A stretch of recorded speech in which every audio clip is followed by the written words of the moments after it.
ہم اس کی حمد بیان کرتے ہیں، اسی سے مدد مانگتے ہیں، اسی سے مغفرت طلب کرتے ہیں، اور اپنے نفسوں کی برائی سے اور برے اعمال سے اللہ کی پناہ چاہتے ہیں۔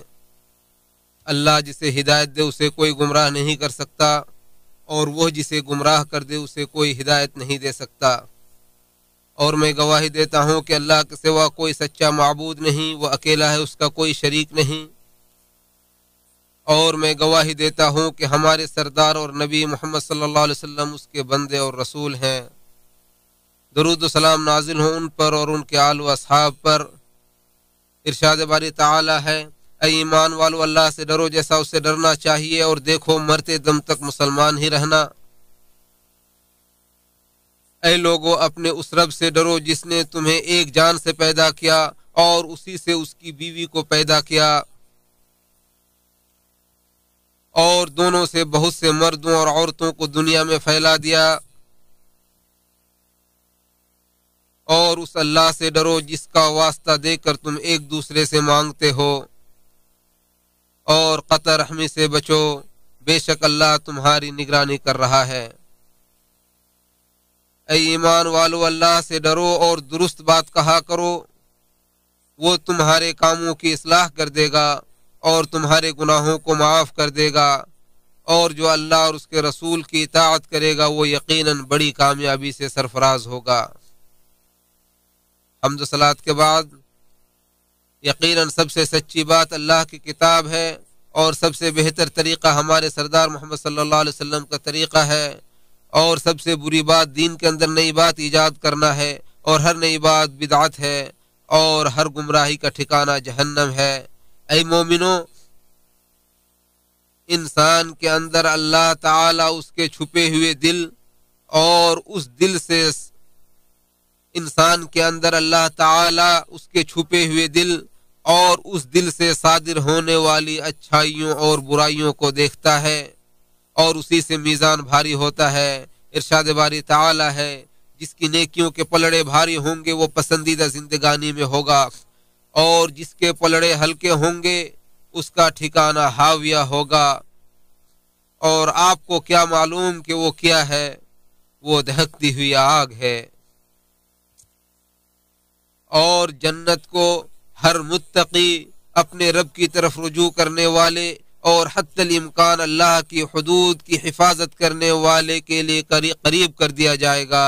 ارشاد باری تعالی ہے، اور جنت پرہیزگاروں کے بالکل قریب کر دی جائے گی، اور ان سے کہا جائے گا کہ یہی وہ جنت ہے جس کا تم سے وعدہ کیا جاتا تھا۔ ہر اس شخص سے جو اپنے رب کی طرف رجوع کرنے والا اور اس سے کیے گئے عہد و پیمان کی حفاظت کرنے والا تھا، جو رحمان سے اسے بن دیکھے ڈرتا تھا اور اس کی طرف رجوع کرنے والا دل لے کر آیا ہے، تم لوگ سلامتی کے ساتھ جنت میں داخل ہو جاؤ۔ وہ دن ان کے لیے ہمیشگی کا ہوگا، اس میں انہیں اپنی مرضی کی ہر چیز ملے گی، اور ہمارے پاس ان کی خواہش سے زیادہ نعمتیں ہیں۔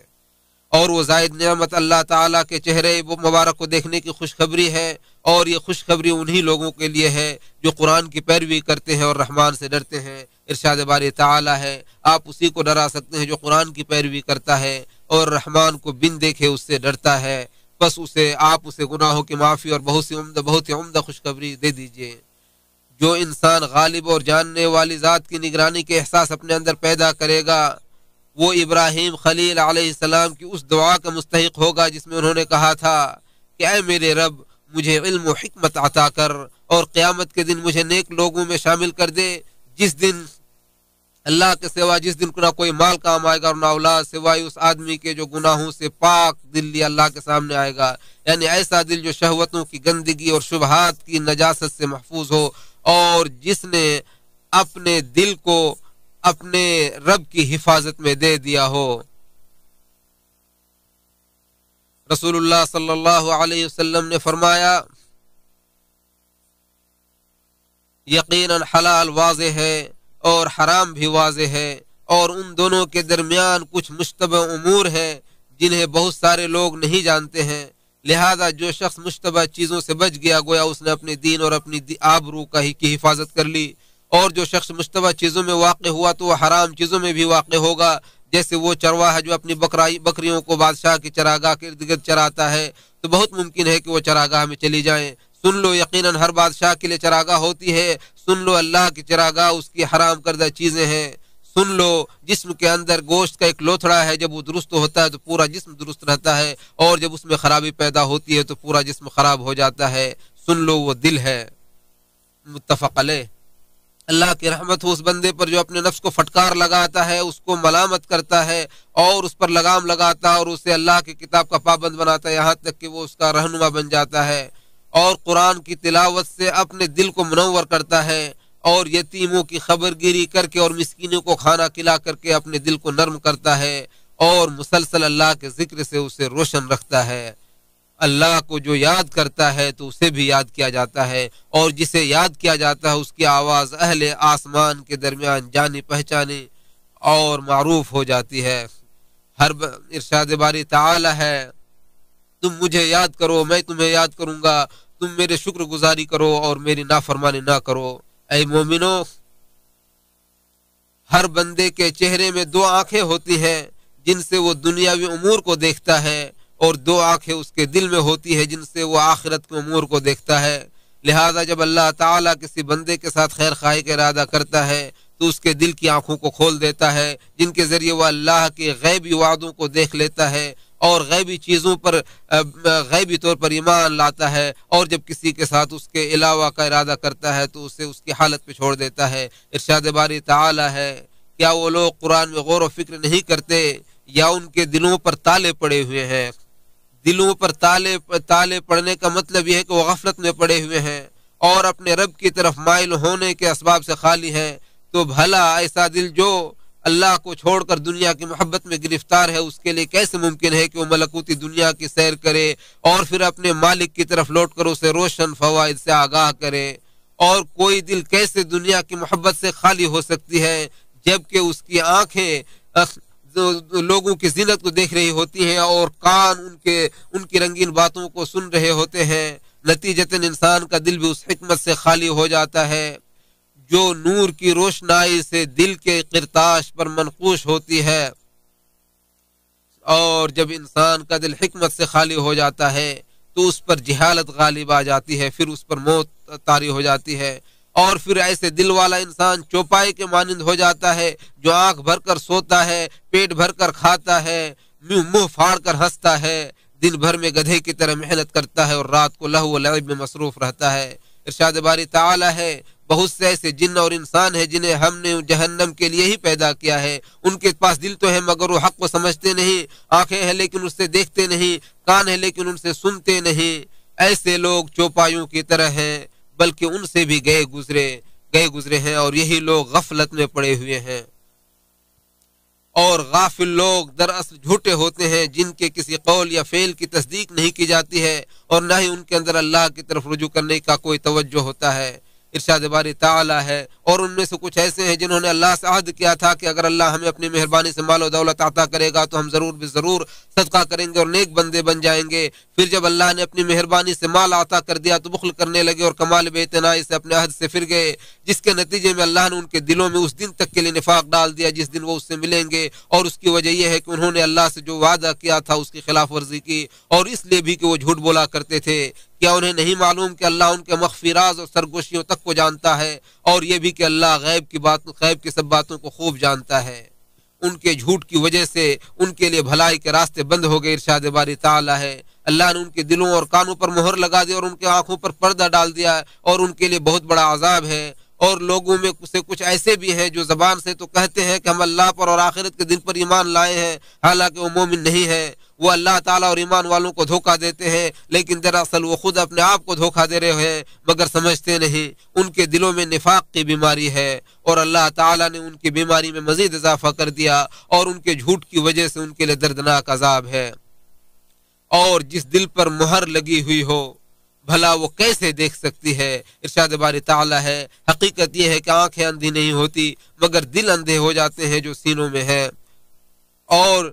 جس نے ہدایت کے اسباب مہیا ہونے کے باوجود غور و فکر سے کام نہیں لیا تو اس کا دل سخت کر دیا جاتا ہے۔ ارشاد باری تعالی ہے، اور وہ تمہیں اپنی نشانیاں دکھاتا ہے تاکہ تم سمجھو، ایسی واضح نشانیاں دیکھنے کے بعد پھر تمہارے دل سخت ہو گئے، اتنے سخت جیسے پتھر ہوں یا ان سے بھی سخت تر، کیونکہ پتھروں میں سے تو کچھ ایسے بھی ہوتے ہیں ہوتے ہیں کہ ان سے نہریں پھوٹ نکلتی ہیں، اور کچھ ایسے ہوتے ہیں جو پھٹ جاتے ہیں تو ان سے پانی نکلنے لگتا ہے، اور کچھ ایسے ہوتے ہیں جو اللہ کے ڈر سے لرز کر گر پڑتے ہیں، اور کچھ کرتوت اور جو کچھ کرتوت تم کر رہے ہو اللہ ان سے بے خبر نہیں ہے۔ اللہ تعالی ہمیں اور آپ کو آپ کے لیے قرآن کو بابرکت بنائے، اور ہمارے اور آپ کے لیے ان کی حکیمانہ آیتوں اور نصیحتوں کو ہمارے لیے بابرکت بنائے۔ میں اپنی یہ بات کرتے ہوئے اپنے لیے اور اللہ رب العالمین سے اپنے لیے اور آپ لوگوں سے مغفرت، آپ لوگوں کے لیے مغفرت طلب کرتا ہوں، آپ بھی ان سے مغفرت طلب کریں، یقیناً وہ بخشنے والا اور رحم کرنے والا ہے۔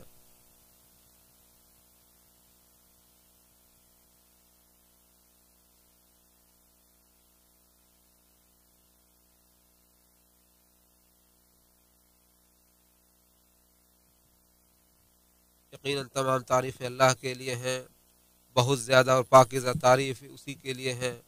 جیسا کہ اور وہ ایسی تعریف جس کو ہم جیسے ہمارا رب پسند کرتا ہے،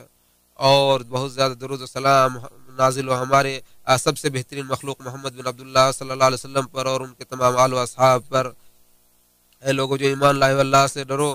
اللہ سے ڈرو اور سچے سے لوگوں کے ساتھ دو، اور جان لو کہ بے شک اللہ رب العالمین نے تمہارے لیے ایک عظیم مثال بیان کی ہے، جس میں تمہارے حالت کی مثال ہے اور تمہارے نجات کا بیان ہے۔ چنانچہ اللہ کے رسول صلی اللہ علیہ وسلم نے فرمایا کہ اللہ تعالیٰ نے صراط مستقیم کے لیے ایک مثال بیان کی ہے کہ ایک سیدھا راستہ ہے، اور اس راستے کی دونوں جانب دو دیواریں ہیں جن میں بہت سارے کھلے دروازے ہیں، اور ان دروازوں پر پردے پڑے ہوئے ہیں، اور راستے کے مین گیٹ پر ایک داعی ہے جو اعلان کرتے ہوئے کہتا ہے کہ اے لوگو تم سب کے سب راستے میں داخل ہو جاؤ اور ادھر ادھر مت چلو، اور راستے کے اوپر بھی ایک داعی ہے جو بلاتا ہے۔ تو جب انسان ان دروازوں کو کھولنے کا ارادہ کرتا ہے تو وہ داعی کہتا ہے خبردار اسے نہ کھولو، کیونکہ اگر تم اسے کھولو گے تو اس کے اندر داخل ہو جاؤ گے۔ تو وہ راستہ اسلام ہے، اور دونوں دیواریں اللہ کی حدود ہیں، اور کھلے ہوئے دروازے اللہ تعالیٰ کی حرام کردہ چیزیں ہیں، اور راستے کے دروازے پر جو داعی ہے وہ اللہ کی کتاب ہے، اور راستے کے اوپر میں جو داعی ہے وہ ہر مسلمان کے اندر کا واعظ ہے۔ ارشاد باری تعالی ہے بے شک اس میں ایسے لوگوں کے لیے عبرت و نصیحت ہے جس کے پاس دل ہے یا جو کان لگا کر سنے اور اس کا دماغ حاضر ہو۔ اب آپ لوگ اللہ کے بندو، اللہ کے سب سے بہتر مخلوق محمد بن عبداللہ صلی اللہ علیہ وسلم پر درود و سلام پڑھو، کیونکہ اللہ تعالیٰ نے ان پر درود و سلام پڑھنے کا حکم دیتے ہوئے کہا کہ بے شک اللہ اور اس کے فرشتے نبی پر درود و سلام بھیجتے ہیں، اے ایمان والو تم بھی ان پر درود و سلام بھیجو۔ اللہم صلی وسلم وزد وبارک علی صاحب الوجہ الانور والجبین الازہر والقلب الاطہر محمد ابن عبداللہ صلی اللہ علیہ وسلم۔ اے اللہ تو تمام ائمہ خلفائے راشدین جو کہ ہدایت یافتہ خلفاء ہیں، ابو بکر و عمر و عثمان و علی، تو ان سے راضی ہو جا، اور تمام طبیعت صحابہ کرام سے راضی ہو جا، اور ان کے تابعین اور ان کے اور نیکی کے ساتھ ان کی پیروی کرنے والے تمام لوگوں سے راضی ہو جائے۔ اللہ تو ان کے ساتھ ساتھ ہم سے بھی اپنے عفو و کرم اور اپنی سخاوت سے راضی ہو جائے اکرم الاکرمین۔ اے اللہ تو اسلام اور مسلمانوں کو غلبہ عطا فرما، اے اللہ تو اسلام اور مسلمانوں کو غلبہ عطا فرما، اے اللہ تو اسلام اور مسلمانوں کو غلبہ عطا فرما، اور شرک اور مشرکین کو ذلیل و رسوا کر دے، اور شرک اور مشرکین کو ذلیل و رسوا کر دے، اور شرک اور مشرکین کو ذلیل و رسوا کر دے۔ تو اپنے دین اور ملت کے دین کو تو سنبھالے، اور تو اس ملک کو اور تمام مسلم ممالک کو امن و امان اور خوشحالی کا گہوارہ بنا دے۔ اے اللہ تو ہمیں اپنے وطنوں میں امن و امان عطا فرما، اور ہمارے حکمرانوں اور ولی امروں کی حفاظت فرما، اور مسلمانوں کا حکمر ایسے لوگوں کا بنا جو تجھ سے ڈرے اور تیری رضامندی کی پیروی کرے اے رب العالمین۔ اے اللہ ہمارے حاکم وقت کو اپنی ہدایت کی توفیق دے، اور اس کو نیک عمل اپنی رضامندی کا کام کی توفیق عطا فرما، اور ان کے اچھے مشیر کار عطا فرما، اور اللہ تو ان کی مدد فرما اور ان کے خیر کی توفیق دے۔ اللہ تو ان کے ولی عہد اور ان کے بھائیوں اور ان کے یاروں اور دوستوں کو خیر کی توفیق عطا فرما۔ اے اللہ تو ہمارے گناہوں کو اور ہمارے امور میں زیادتیوں کو مغفرت کو بخش دے، اور ہمارے قدم کو ہمیں ثابت قدم کر دے، اور ہمیں کافروں کے خلاف ہماری مدد فرما۔ اے اللہ ہمارے اگلے اور پچھلے اور ظاہری و باطنی اور جن گناہوں کو تو ہم سے زیادہ جانتا ہے، تو سب کو بخش دے۔ اے اللہ تو ہی اول اور آخر ہے، تو ہی مقدم اور مؤخر ہے، اور تو ہر چیز پر قادر ہے، تیرے سوا کوئی معبود نہیں، تیری ذات پاک ہے اور ہم ہی ظلم کرنے والے تھے۔ اے اللہ تمہاری مغفرت فرما اور اپنی رحمت سے ہم پر رحم فرمائے ارحم الراحمین۔ اے اللہ تو ہمارے دلوں کو ہدایت کے بعد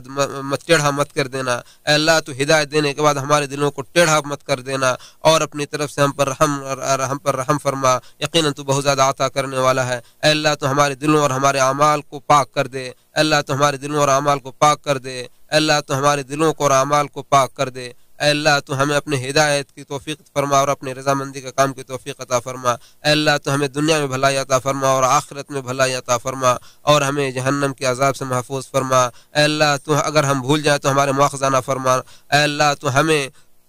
اللہ تو ہم سے جس پہلے کے لوگوں پر جس طرح بوجھ ڈالا اس طرح کا بوجھ ہم پر نہ ڈال۔ اے اللہ تو ہمیں ہماری طاقت سے زیادہ کا بوجھ ہم پر نہ ڈال، ہمیں معاف کر دے، ہمیں بخش دے، ہم پر رحم فرما۔ بے شک تو ہی ہمارا مولا ہے، اور لہٰذا تو کافروں کے خلاف ہماری مدد فرما۔ اللہ کے بندو، بے شک اللہ تبارک و تعالی عدل و احسان اور رشتہ داروں کو دینے کا حکم دیتا ہے، اور فواحش و منکرات اور ظلم و زیادتی سے روکتا ہے۔ وہ تمہیں نصیحت کرتا ہے تاکہ تم نصیحت حاصل کرو، لہٰذا تم عظیم و جلیل اللہ کو یاد کرو، وہ بھی تمہیں یاد کرے گا۔ اس کی نعمتوں پر شکر گزاری کرو تو تمہیں مزید عطا فرمائے گا، اور اللہ کا ذکر بہت عظیم چیز ہے، اور اللہ جانتا ہے جو کچھ تم کرتے ہو۔